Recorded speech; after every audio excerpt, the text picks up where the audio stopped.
तो हेलो दोस्तों, आपको हमारे चैनल लर्न विद मन पे आने के लिए थैंक यू मैं शुरू में ही कह देता हूँ।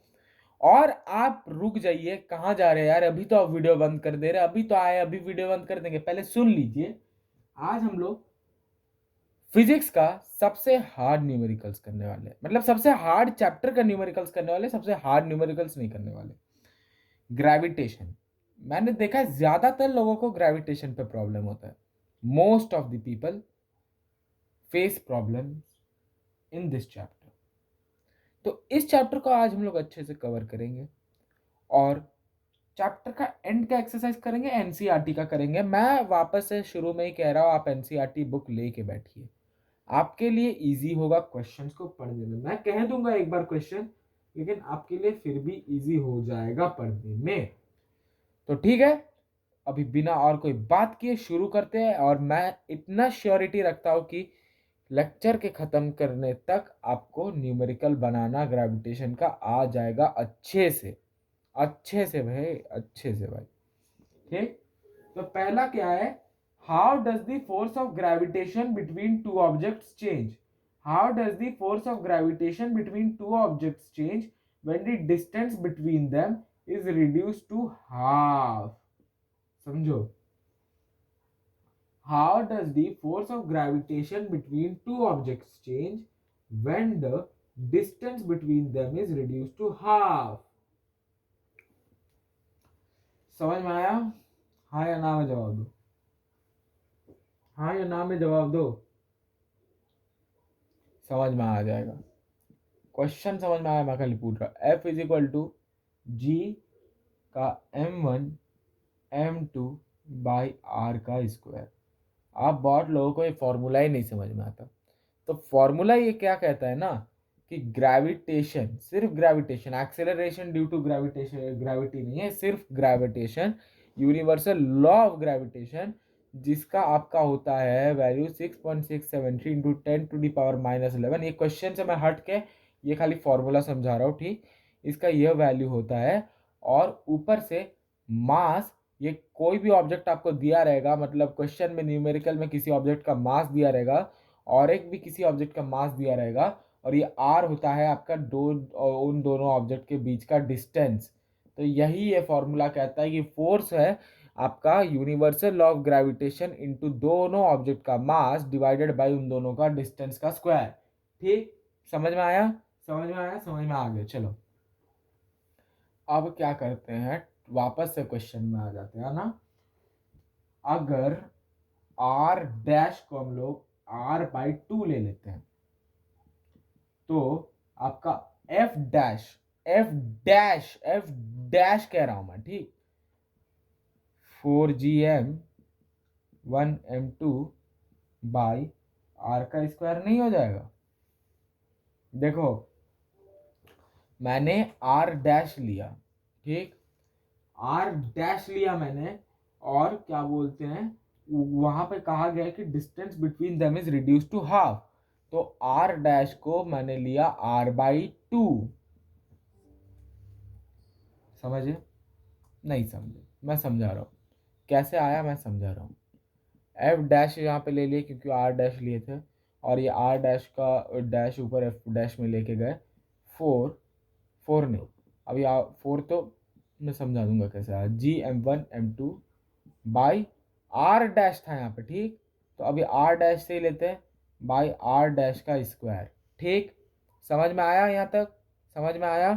फिर क्या हो गया आपका, f is equal to gm1m2 by R dash का स्क्वायर। तो आर डैश क्या दिया है? r/2 का स्क्वायर, r/2 का स्क्वायर, है ना। तो अब ये r/2 का डैश का स्क्वायर, क्योंकि r/2 क्या बोलते हैं, आर डैश तो कहीं पे जाएगा नहीं, डैश तो मर तो जाएगा नहीं, तो एफ डैश हो जाता है। ये एफ डैश में लिए इसको, is equal to F is equal to gm1m2 by r/4, है ना।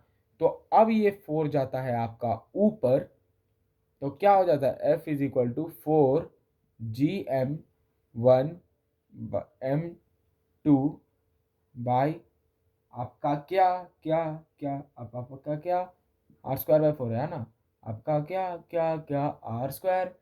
तो ये फॉर्मूला देख लो मैंने शुरू में इसलिए इसको लिख के रखा है। क्या ये फॉर्मूला इससे मिलता है? हाँ, ये तो मिलता है।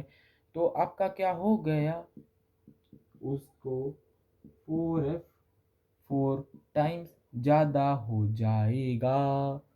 समझे? तो 4 टाइम्स ज्यादा हो जाएगा किसी ऑब्जेक्ट का फोर्स ऑफ ग्रेविटेशन जब उन दोनों ऑब्जेक्ट का डिस्टेंस हाफ कर दिया जाएगा। जो था उससे हाफ कर दिया जाएगा। समझे? समझे? कितना इजीली बताया, देखा? दिमाग में घुसा ना? मैं कह रहा हूं कि आज आपके दिमाग में घुसाऊंगा ये चैप्टर, तब यहां से हटूंगा। मैं आज ऑब्जेक्टिव क्वेश्चन भी करने वाला हूं, बट ऑब्जेक्टिव क्वेश्चन में लिखूंगा नहीं, आपको सिर्फ बोलूंगा और आप समझना। तो अभी एक ऑब्जेक्टिव क्वेश्चन है, मैं उसे क्वेश्चन भी कहूंगा, आंसर भी कहूंगा, तो आप एकदम ध्यान से सुनिएगा, ठीक? मैं 2 बार कहूंगा, 2 बार में आपको समझ जाना पड़ेगा। Gravitational force Gravitational force acts on all objects in proportional to their masses. Why then a heavy object does not fall faster than a light object? समझे? वापस से बताता हूँ। Gravitational force acts on all objects in proportional to their masses. Why then a heavy object does not fall faster than a light object? देखो देखो देखो देखो देखो देखो, यहाँ पे कह रहा है कि एक हेवी ऑब्जेक्ट लाइट ऑब्जेक्ट से ज़्यादा स्पीड में क्यों गिरता है, जबकि एक्सेलरेशन ड्यू टू ग्रेविटी तो 9.8 मीटर सेकंड का स्क्वायर ही है। ऐसा आपको समझ में आ रहा है? क्या सच में ये एक हेवी ऑब्जेक्ट लाइट ऑब्जेक्ट से जल्दी गिरता है? क्या सच में एक हेवी ऑब्जेक्ट लाइट ऑब्जेक्ट से जल्दी गिरता है? नहीं। दोनों object, heavy object is equal to light object, दोनों एक ही स्पीड से, एक ही रफ्तार से जाएगा, एक ही रफ्तार से। समझे? एक ही स्पीड से जाएगा। बस कभी कभार अंतर ये होता है कि एक लाइट ऑब्जेक्ट में कभी कभार उसका सरफेस एरिया बहुत ज्यादा हो जाता है। जैसे कि एक कबूतर का आप ले लो, एक फेदर ले लो, एक किसी भी बर्ड का फेदर ले लो, तो वो हमेशा ज्यादा धीरे ही गिरेगा एक पत्थर से। क्यों? क्योंकि उसको एयर रेजिस्ट कर रहा है, उसको एयर रेजिस्ट कर रहा है, रोकने से उसका सरफेस एरिया ज्यादा है, इसलिए वो धीरे धीरे गिरता है। इस वहम में मत रहो कि एक लाइट ऑब्जेक्ट एक हेवी ऑब्जेक्ट से धीरे गिरता है, इस वहम में मत रहो आप लोग, ये वहम दूर कर लो। समझ गए दूसरा वाला ऐसा क्यों हो रहा है? मैं कहा हूं यार, सब समझोगे, खाली मन लगा के पढ़ो, इसलिए तो चैनल का नाम भी है लर्न विथ मन। क्वेश्चन 3 पे चलते हैं। What is the magnitude of the gravitational force between the earth and a 1 kg object on its surface? What is the magnitude of the gravitational force between the earth and a 1 kg object on its surface? पहले इतना दूर तक समझो। मान लो मास 1 आपका 1 kg दिया हुआ है, ठीक? और फिर mass of the earth is 6 into 10 to the power 24 kg and radius of the earth is 6.4 into 10 to the power 6 metre. तो यहाँ पर हम लोग को मास 2 भी मिल गया, जो कि मास ऑफ द अर्थ है, जिसको कहा गया है 6 into 10 to the power 24 kg, और आपको रेडियस भी दे दिया गया है अर्थ का, जो कि है 6.4 into 10 to the power 6 का मीटर। तो मैंने थोड़ी देर पहले ही आपको फोर्स का फॉर्मूला बताया था, फोर्स का थोड़ी देर पहले ही बताया था, फोर्स ऑफ ग्रेविटेशन का फॉर्मूला। तो यहाँ पे लगाए थे हम लोग ये फॉर्मूला, याद आया? याद आया? चमका? तो चलो, इसके बाद क्या हो जाता है, आपको दिख तो रहा ही है, आपको ये चीज तो दिख ही रहा है कि जी का क्या वैल्यू क्या होगा, यूनिवर्सल लॉ ऑफ ग्रेविटेशन है ना, तो 6.673 into 10 to the power minus 11 होगा। 6.673 into 10 to the power minus 11 होगा उसका, क्या बोलते हैं, जी का वैल्यू। ठीक ठीक ठीक ठीक ठीक। उसके बाद आपका क्या है दिया हुआ, मास 1 मैंने लिखा है 1 kg, तो 1 लिख लेते हैं। मास 2 मैंने लिखा है 6 into 10 to the power 24 kg, तो ये लिख लेते हैं 6 इंटू 10 टू दी पावर 24। फिर डिवाइडेड बाय आर का स्क्वायर यानी रेडियस का स्क्वायर। तो रेडियस कितना दिया है 6.4 इंटू 10⁶ का होल का स्क्वायर। ठीक ठीक ठीक ठीक ठीक। चलो इसके आगे चलते हैं। अब ये कैलकुलेशन में बहुत लोगों को दिक्कत होगा, मैं इसको एक इजी ट्रिक बताता हूँ। जितना भी आपको नंबर दिख रहा है, ठीक है, जितना भी आपको नंबर दिख रहा है बिना पावर वाला जिसमें पावर नहीं है, उसको एक साइड लेके आ जाओ। जैसे कि 6.673 इंटू 1 इंटू 6, इसको एक साइड रख लिए। फिर आप पावर वाला सब लिखना चालू करो, इंटू 10⁻11 इंटू 10⁻24। आप देखो कितने इजीली बनेगा। और स्टेप बाय स्टेप करना है इसको, स्टेप मत छोड़ना। फिर इसका होल का स्क्वायर है तो 6.4 इंटू 6.4 इंटू 10⁻6 इंटू 10⁻6। समझे समझे?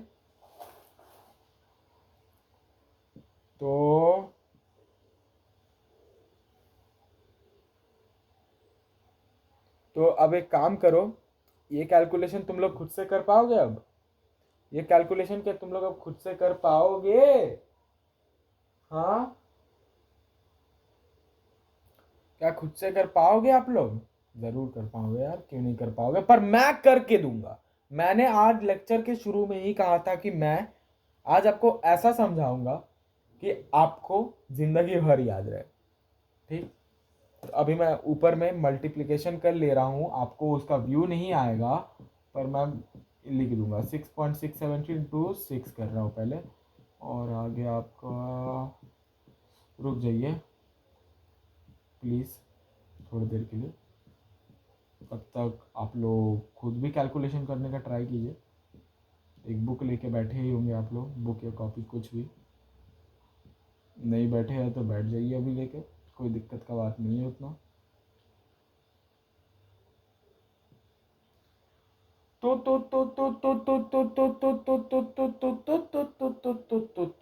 आंसर पता है कितना आ रहा है? आंसर आपको पता है कितना आ रहा है? 44.4389। देख रहे हो क्या क्या आ रहा है? 44.4389 इंटू 10⁻13 डिवाइडेड बाई, अभी 6.4 इंटू 6.4 करना पड़ेगा नीचे वाला साइड, वो भी कर लेते हैं। बस थोड़ा देर के लिए रुको यार, आप लोग भी खुद से कैलकुलेशन कर ही रहे होगे, मेरे को इतना भरोसा है, मैंने कह दिया तो आप लोग कर ही रहे होगे। हाँ, तो डिवाइडेड बाई 40.96 इंटू आपका 10⁻12। देखो, मैं और एक चीज समझा रहा हूँ, ये मैथ्स का है ना।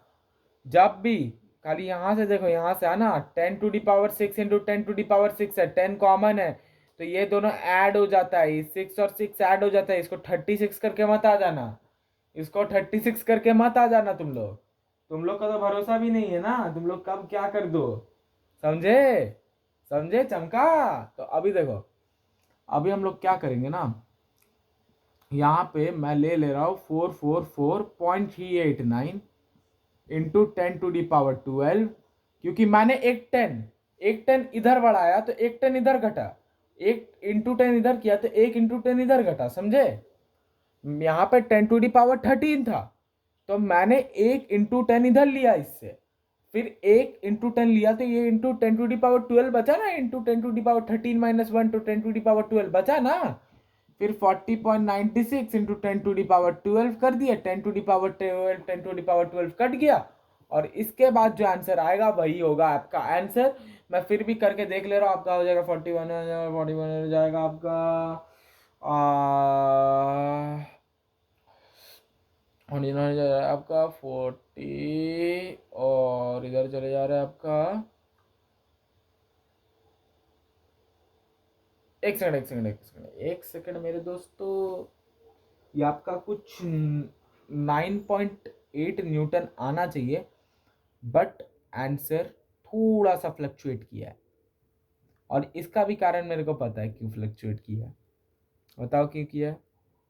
क्योंकि अभी हम लोग लास्ट कैलकुलेशन ही नहीं किए, तो फ्लक्चुएट तो करेगा ही ना दिमाग में।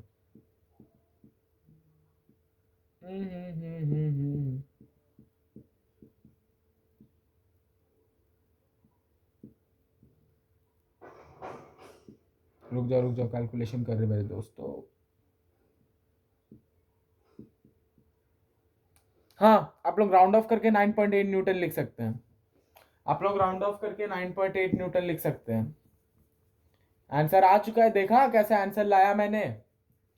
यही आपका तरीका है। अगर आंसर थोड़ा सा गलत भी आ जाता है कोई दिक्कत की बात नहीं है ना। आंसर ऐसा नहीं है कि आपको हमेशा सही ही आना पड़ेगा बस। बट मैं ये जरूर कहूंगा कि एक बार सीख जाने के बाद आपका आंसर गलत नहीं आना चाहिए। एक बार सीख जाने के बाद आपका आंसर गलत नहीं आना चाहिए, कभी भी नहीं आना चाहिए। ठीक, इतना तो समझ ही गए होगे आज का। देखो, तुम लोग कैलकुलेशन पार्ट किए ही होगे, और कैलकुलेशन पार्ट मैंने तुम्हें समझाया है। अगर मैंने अगर थोड़ा सा गलत भी किया है तो I am very sorry for that. But आप लोग को खुद से कैलकुलेशन पार्ट करना चाहिए। मैं कैलकुलेशन अभी करके दिखा दूंगा अगर चाहूँ तो चलिए, मैं तो कैलकुलेशन कर ही दूंगा यार। मैंने अभी कैलकुलेशन करके 9.8 न्यूटन ला भी दिया। मैं ये भी समझा कि मेरी गलती कहाँ पे थी। मेरी गलती यहाँ पे थी ना कि मैंने उसको 444.38 लिया। वो वैसे नहीं था, वो 389 पॉइंट कुछ था। समझे? समझे मेरे दोस्तों? तो अभी नेक्स्ट क्वेश्चन पे चलते हैं। The Earth and the Moon are attracted to each other by gravitational force. Does the Earth attract the Moon with a force that is greater or smaller or the same as the force with which the Moon attracts this force? देखो, एक मान लो अर्थ को body ए है और moon को body B. Body ए, मान लो ये अर्थ है, इसको मान लो बॉडी ए। ये मून है, इसको मान लो बॉडी बी, इसको मान लो बॉडी ए। रुको एक सेकंड, तुम लोग को व्यू ही में आ नहीं रहा। I am really sorry for that. ये मान लो ये एक अर्थ है, इसको, और ये एक मून है, इसको मान लो बॉडी ए, इसको मान लो बॉडी बी।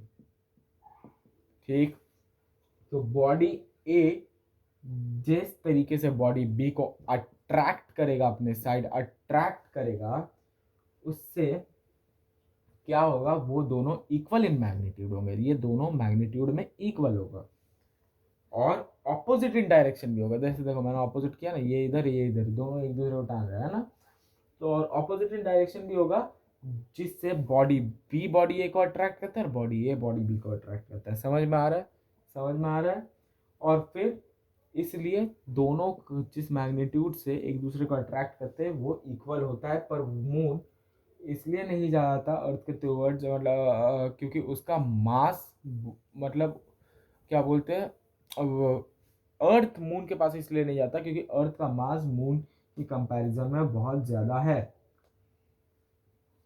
अब सुनो, पांचवा number question. If the moon attracts the earth, why does the earth does not move towards the moon? अभी तो मैंने कहा द एक्सेलरेशन, सुनो, the acceleration produced in the earth, ठीक है, the acceleration produced in the earth due to the force, due to the force exerted on it by the moon is very small। क्योंकि अर्थ का जो मास है वो बहुत large है, इसलिए वो मून के तरफ अट्रैक्ट नहीं होता। आप लोग बात को समझ गए? अभी हम लोग थोड़ा सा स्किप करेंगे, थोड़ा सा ना, 11 नंबर पे चलते हैं ना। वो भी एक क्वेश्चन है।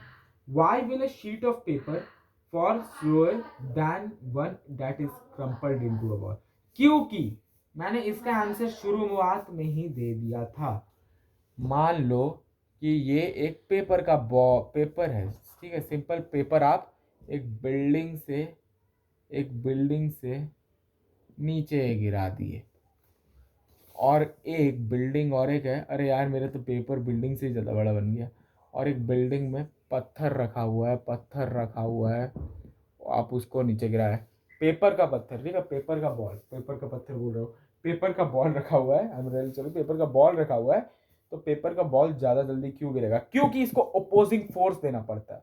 एयर इसको अपोज करता है, इसको रेजिस्ट करता है। दैट्स वाई धीरे पड़ेगा। मैंने इसको शुरुआत में ही कहा था। चलो अभी वापस से 12 नंबर एक न्यूमेरिकल है, तो चलिए देखते हैं कैसा न्यूमेरिकल है।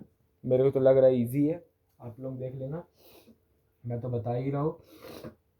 ग्रेविटेशन फोर्स, और मैं जो जो बता रहा हूँ आप लोगों को वो सब खुद से एक बार करना ही पड़ेगा, नहीं तो ग्रेविटी को आप चैंप नहीं कर पाएंगे। ठीक। Gravitational force on the surface of the moon is only 1/6 as strong as the gravitational force of the earth. What is the weight in newtons of a 10 kg object on the moon and on the earth? Weight of an object का formula होता है mass into acceleration due to gravity। ठीक।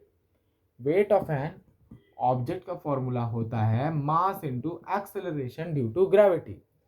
तो हम लोग को क्या कहा गया है, एक मास है 10 न्यूटन, और हम लोग को तो पता ही है अर्थ का ग्रेविटी कितना होता है 9.8 मीटर सेकंड का स्क्वायर।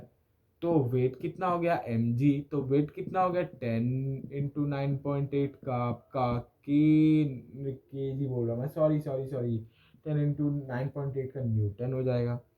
तो वेट फिर क्या हो गया आपका, मास 10 न्यूटन लिख दिया, और देख रहे हो पागलपंती का मतलब हद होता है, 98 न्यूटन, क्योंकि 98 केजी मीटर का 98 केजी मीटर सेकंड का स्क्वायर होता है, और 1 केजी मीटर सेकंड का स्क्वायर ही होता है 1 न्यूटन।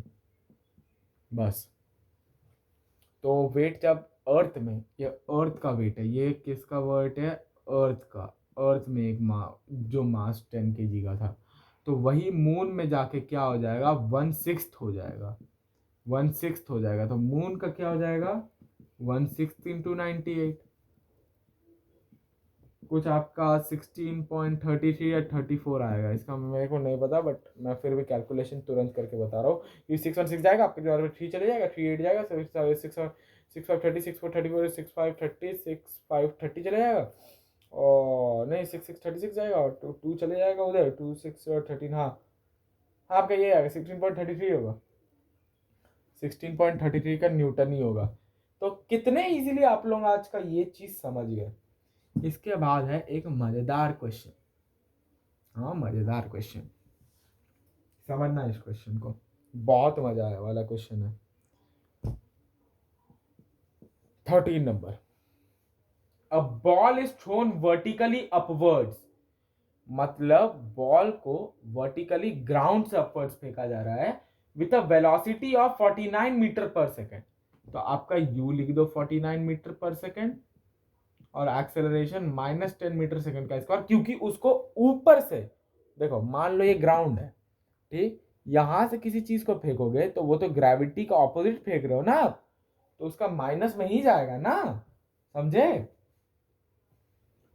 तो आपका acceleration -9.8, I am really sorry, most of the equation आजकल 10 भी ले सकते हो, अगर मेंशन नहीं है 10 भी ले सकते हो अगर आप लोगों को अलाउ करता है स्कूल, बट 9.8 ही लेके करना, भले ही थोड़ा डेसिबल में आपको खिचपिची क्यों करना पड़े।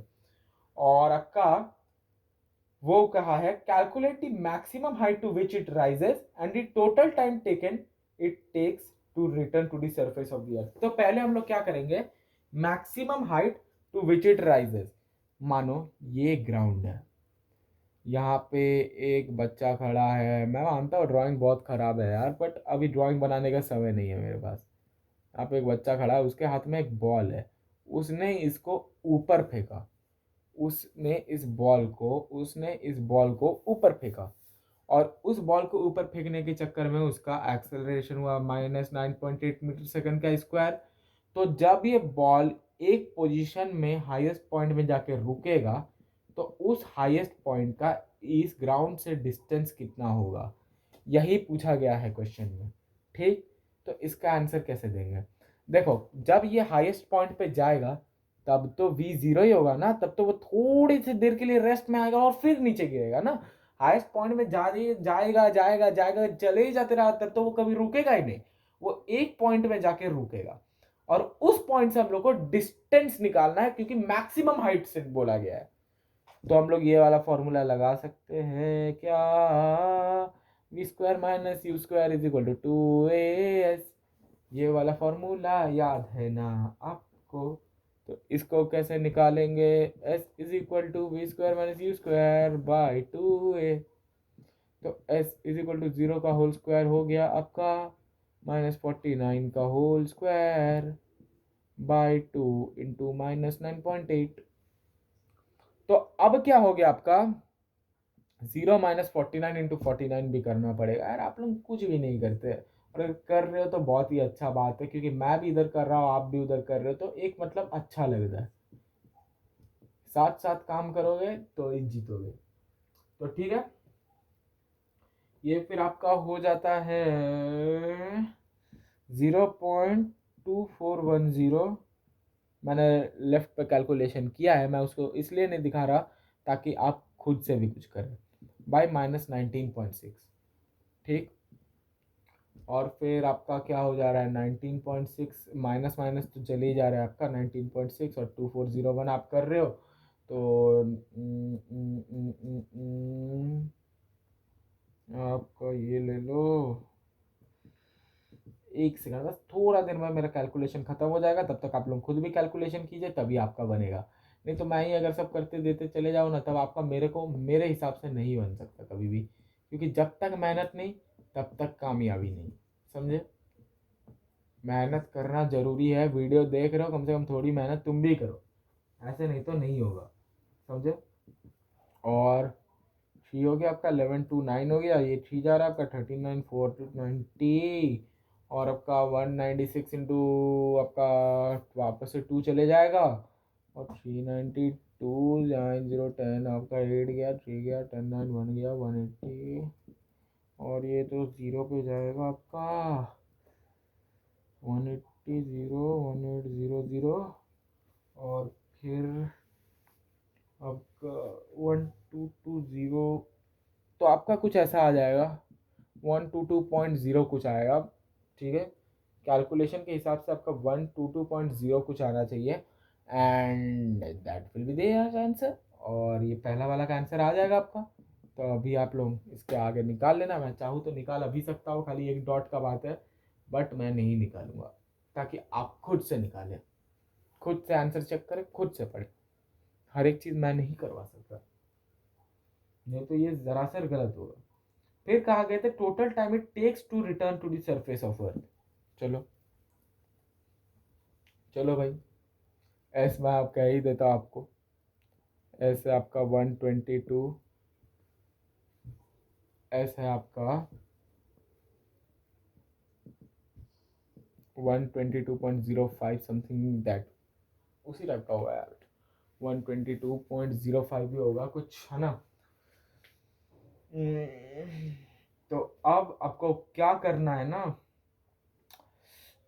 देखो, अब वो कह रहा है कि जब ये एक बच्चा आपस से ड्राइंग बना लेते ही इस एक बॉल को ऊपर फेंका, और वो एक हाईएस्ट पॉइंट इधर तक भी पहुंचा, इस हाईएस्ट पॉइंट यार यहाँ तक का डिस्टेंस 122.05 हुआ, इस हाईएस्ट पॉइंट में इसका v इज इक्वल टू 0 हुआ, ये u 49 मीटर पर सेकंड से फेंका था, तो कितना टाइम लगा उसको वापस ग्राउंड तक आने के लिए, कितना टाइम लगा? तो देखो इजी है, हम लोग को ए तो पता ही है -9.8, और यू नहीं, ए यहाँ पे 9.8 हो जाएगा, ए यहाँ पे 9.8 हो जाएगा, नहीं होगा, ए यहाँ पे भी 9.8 नहीं होगा, आप लोग सही हो, मैं गलत हूँ।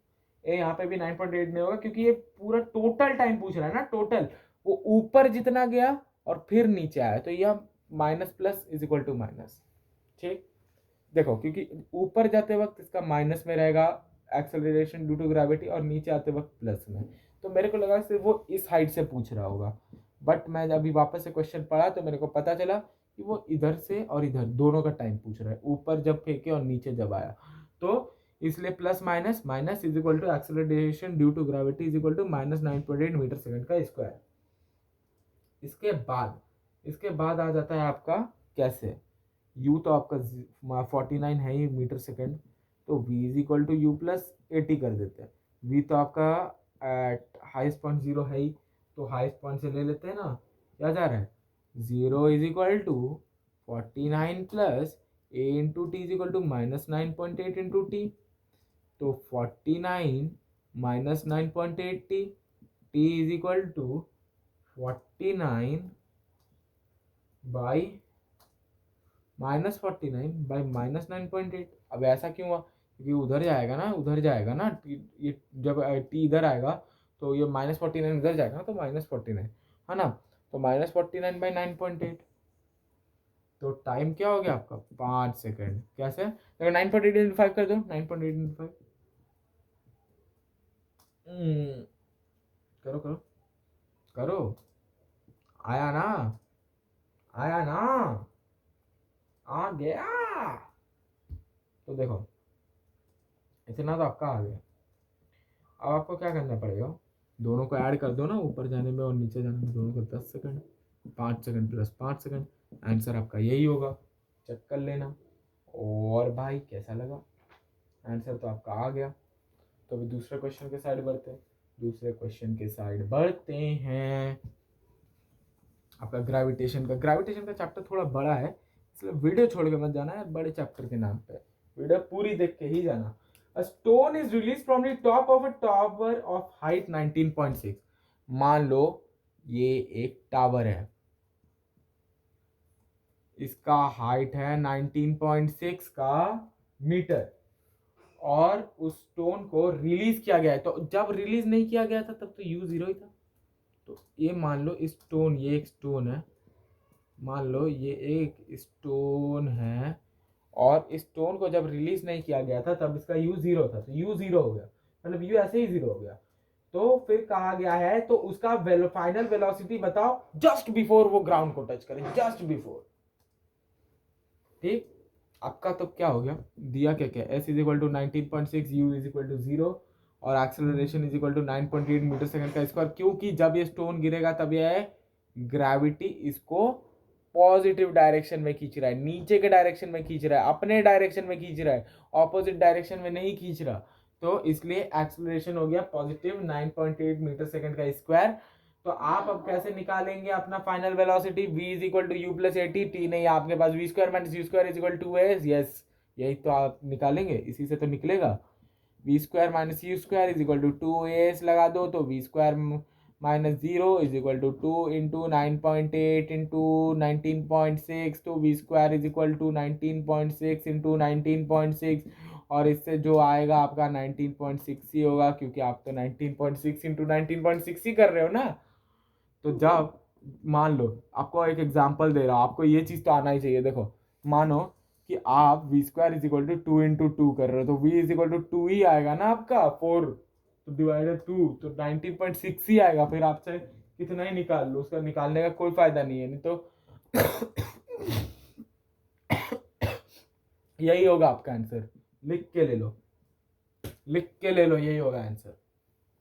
तो चलो, कितने इजीली ये सम भी हम लोग ने कर लिया है। इसके आगे चलते हैं किसी और सम में। सम बाय सम करवा दे रहा हूं यार, कितनी जल्दी करवा रहा हूं। तो इसी बात पे एक सब्सक्राइब तो चैनल को ठोक ही दो। अभी हम लोग करने वाले 15th number. A stone is thrown vertically upward, मतलब इस बार एक्सेलरेशन या फिर ग्रेविटेशन -10 मीटर होगा, क्योंकि यहाँ पे g is equal to 10 metre second का स्क्वायर दिया हुआ है।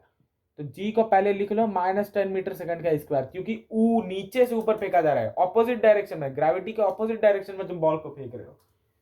फिर हो गया a stone is thrown vertically upward with an initial velocity of 40 meters per second, मतलब u हो गया आपका 40 मीटर का पर second, and is caught back, and is caught back, and is caught back कह रहा है वो, ठीक। taking g is equal to 10 meter per second square, find the maximum height reached by the stone। तो मैंने थोड़ी देर पहले आपको समझाया था, किसी भी चीज जब ऊपर जाएगी तो एक जगह पे तो रुकेगी ना, अगर नहीं रुकी तो वो तो ऊपर जाते रहेगी, जाते जाएगी, जाते रहेगी, कभी रुकेगी ही नहीं भाई, है ना। तो क्या हो गया, v आपका इसलिए 0 हो गया, वो एक जगह पे रुकेगा, और वो जगह का जहां पे रुकेगा वहां से ग्राउंड तक का हाइट, यानी जहां से आप फेंके थे उस जगह तक का डिस्टेंस क्या है, ठीक है, वही पूछ रहा है वो। तो पहले निकाल लेते हैं उसी फॉर्मूला से, पिछले फॉर्मूला से जैसे निकाले थे, v square minus you square is equal to 2gs। तो v0 का स्क्वायर माइनस 40 का square is equal to 2 into -10 into s, तो is equal to -1600 is equal to -20s is equal to s is equal to -1600 by -20 is equal to आपका minus minus भी cut जाएगा, s is equal to 80 metre आ जाएगा आपका। क्या कहते हो, सही है आंसर, सही है ना, हाँ सही है, यही है आपका आंसर। फिर क्या कहा गया है कि what is the net displacement and the total distance covered by time. इसलिए मैं बार बार कह रहा था एंड स्कॉट बैक, एंड स्कॉट बैक। तो कॉट बैक हुआ ना, वो जहां से फेंका वहीं पे आ गया, तो डिस्प्लेसमेंट क्या हुआ, डिस्प्लेसमेंट क्या हुआ, जीरो हुआ, क्योंकि वो जहां से फेंका वहीं पे तो आके रुक गया ना, तो डिस्प्लेसमेंट आपका क्या हो गया, जीरो। फिर क्या बोला गया है, and total distance covered by this stone, तो वो एक हाइट तक गया जिसका पहले था डिस्टेंस 80 मीटर, फिर वो वहीं पे आके वापस से रुक गया, तो वो 80 मीटर ऊपर गया, 80 मीटर नीचे आया, 80 मीटर ऊपर गया, तो 160 मीटर हो गया ना टोटल, 80 प्लस 80 160, तो यही तो है आपका आंसर, टोटल डिस्टेंस, डिस्प्लेसमेंट और मैक्सिमम हाइट। देखा कैसे इजीली कर दिया कुछ सेकंडों में। इसके बाद वाला आता है आपको वापस से एक क्वेश्चन, न्यूमेरिकल क्वेश्चन, तो चलो वापस मजा आएगा करने में। 16 number, calculate the force of gravitation between the earth and the sun.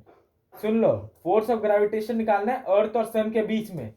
Given that the mass of the earth is 6 into 10 to the power 24 kg, 6 into 10 to the power 24 kg।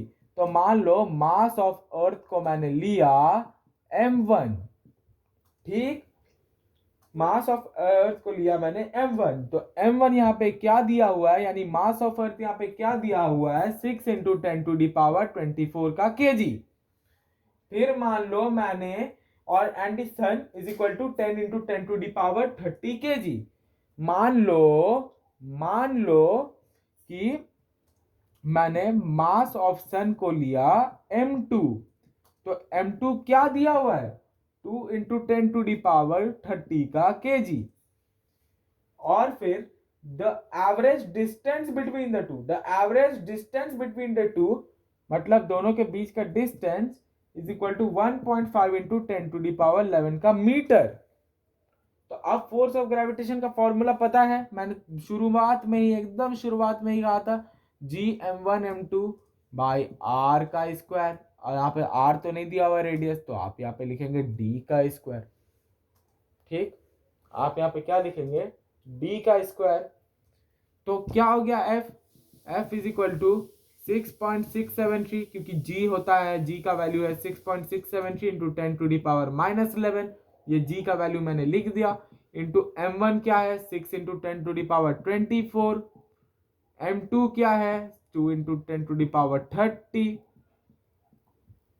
Divided by आपका d का square 1.5 into 10 to the power 11 का whole का square. ठीक, कोई दिक्कत नहीं है, आगे बढ़े, चलो बढ़ते हैं, आगे बढ़ते हैं। अब क्या करना है, मैंने इसके पहले भी कहा था, बहुत बार कह रहा हूं कि जितने भी नंबर दिख रहे हैं उसको एक तरफ कर लो, जितने भी नंबर दिख रहे हैं उसको एक तरफ कर लो, कैलकुलेशन इजी हो जाता है इससे। और फिर आप जितने भी स्क्वायर वाले नंबर देख रहे हैं, मतलब पावर वाले नंबर देख रहे हैं, उनको एक तरफ कर लो, तो देखो क्या हो रहा है।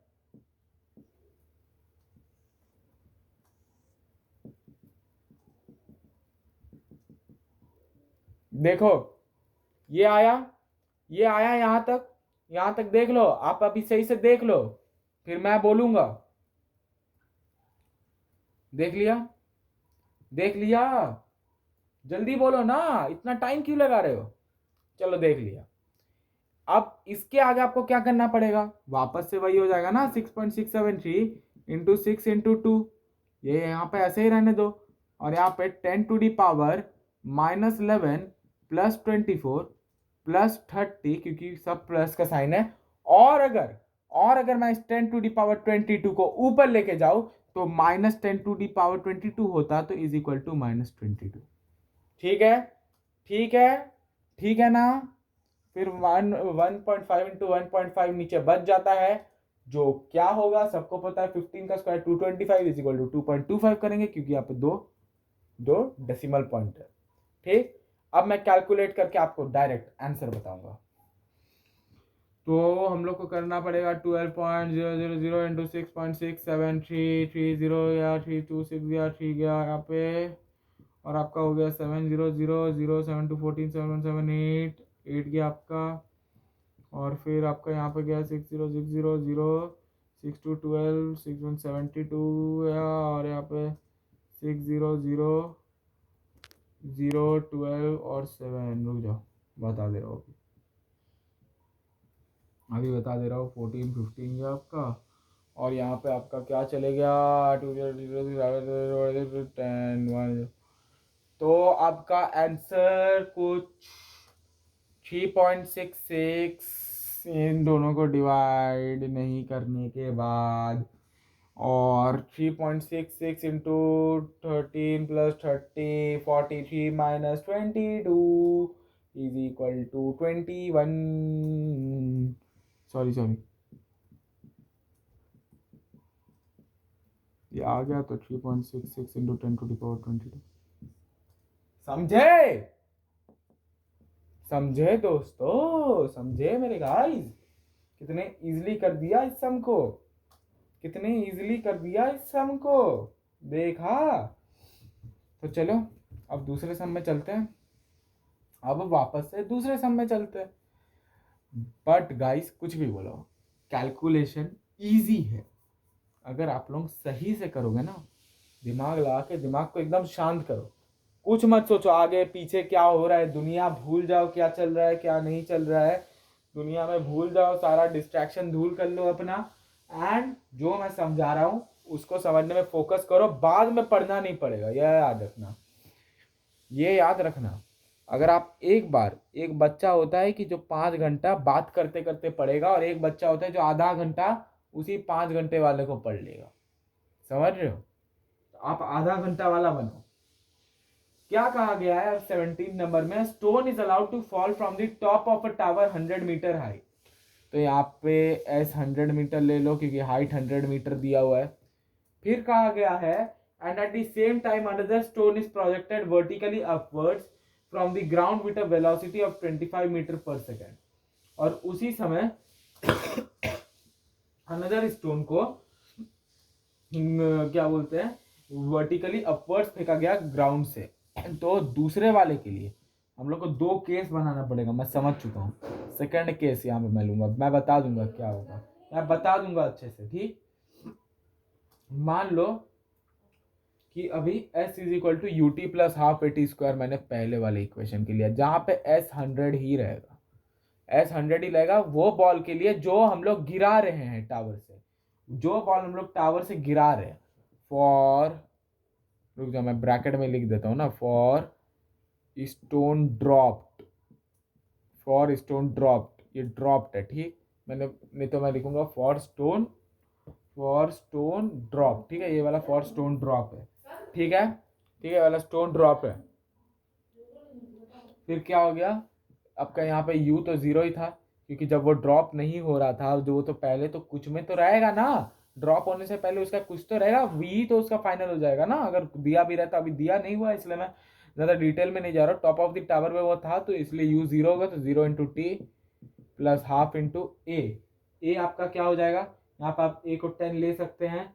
हाँ अभी आप एक्सीलरेशन को 10 ले लीजिए, 9.8 लेने का मन हो तो 9.8 ले लीजिए, आपकी मर्जी, पर मैं अभी 10 से करूंगा। तो s is equal to 5t का स्क्वायर, ठीक है, s इज इक्वल टू आपका हो रहा है यहाँ पे 5t का स्क्वायर। फिर आपका जो स्टोन ऊपर फेंका गया, ये आप पहला इक्वेशन बना लो इसको, ठीक। फिर फॉर स्टोन प्रोजेक्टेड, प्रोजेक्टेड मतलब आप जो स्टोन को फेंके अपवर्ड्स, ठीक, इज इक्वल टू आपका उसका भी हो जाएगा s is equal to U T plus half का ए टी का स्क्वायर।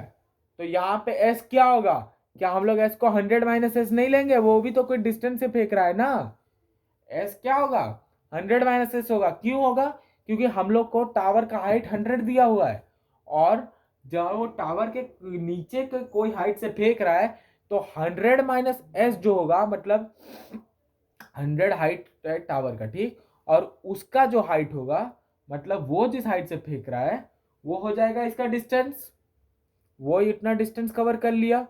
फिर यहाँ पे u क्या दिया हुआ था 25, क्योंकि मैंने सेकंड केस यहाँ पे लिख दिया था 25t plus half into 10t का स्क्वायर।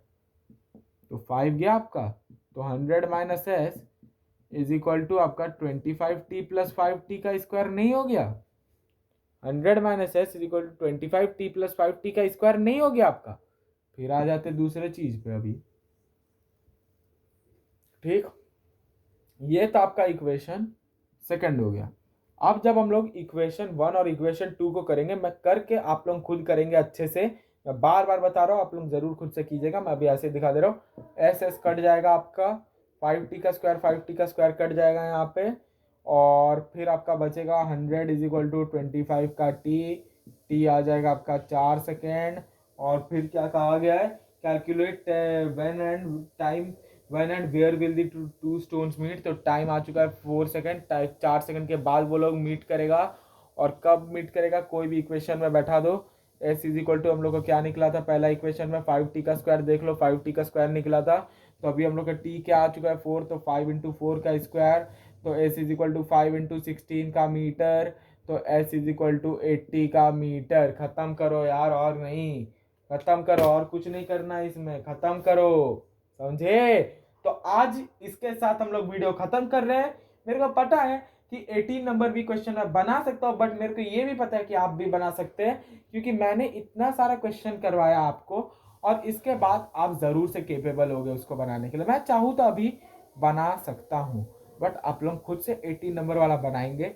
और अगर नहीं समझ में आया तो मेरे को कमेंट सेक्शन में लिखना, मैं इंस्टेंटेनियस भेजूंगा, इंस्टेंटेनियस आपको भेज दूंगा, ठीक। मतलब अब 1 सेकंड में नहीं भेजूंगा, अब उतना भी ज्यादा मेरा वीडियो बनाने में ही टाइम लगेगा ना थोड़ा सा, मतलब कुछ घंटों में भेज दूंगा।